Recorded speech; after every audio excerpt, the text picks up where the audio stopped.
Hello everyone, thanks for tuning in to this week's Broker Minute. This week we are going to be running quickly through the process of creating, submitting, and timing a backup offer. A lot of us are going into properties right now that have buyers going into properties now that are going under contract, and they may be interested in putting in an offer in the event that contract falls through.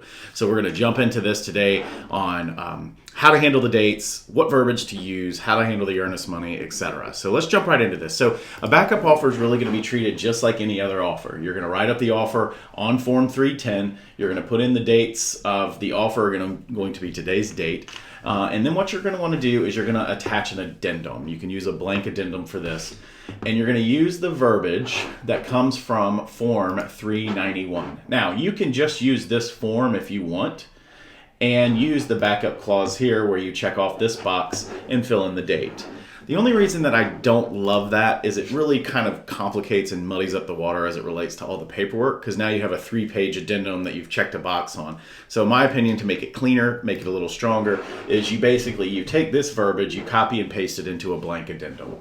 This is going to be where you're going to set the deadline for your offer to become the primary offer on the property. Now, a lot of times what should this time frame look like? What should I put in there? How long should I give? This is a great opportunity for you to reach out and talk to the listing agent on there to say, okay, what's the current state of your contract? When are the inspections supposed to be done? When's the appraisal supposed to be done? And then maybe adjust your backup offer date, the deadline that comes from Form 391, according to that. So if their inspection deadline is by January 15th, you might want to put January 15th on there. So that's the first part of it, right? You've created your offer, right? You've used the addendum verbiage from 391 and put that into a blank addendum. Now you need to go in and fill in the dates for the rest of your contract, and you want to treat that accordingly as well. So for example purposes, let's say your backup clause that we've shown on here, the date in this paragraph is January 15th. Okay, we're talking about this part here. So then you want to go back and you're going to say, okay, for my actual purchase and sale, what do I want my deadlines to be? And this is where you're going to adjust accordingly. First thing is earnest money. You're going to want to put that the earnest money will be turned in at a later date, as you can put here, and I would have that be maybe 1 or 2 days after the date referenced in your backup clause. The reason for this is because if the buyer were to turn it in right away and the earnest money is then deposited, you will have to go through the release process in order to get it. Should clearly not be an issue, but why risk it, right? Why would you have to worry about whether or not you need to track down the seller to have the sign to release the earnest money on it?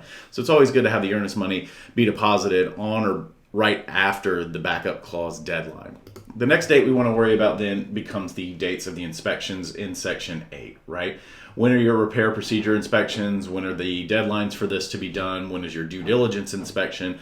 This, again, you want to do the same thing. If you were using the same date as January 15th as our backup clause deadline, then you want to basically pretend that that's the new effective date of the contract. So if it's January 15th, I may put the inspection deadline is going to be January 25th, or the due diligence is going to be January 30th, whatever you do from there. And then that way you don't have to go in and keep adjusting the dates or anything like that and running the risk of your buyers being obligated to get inspections before they even know if they become the primary contract.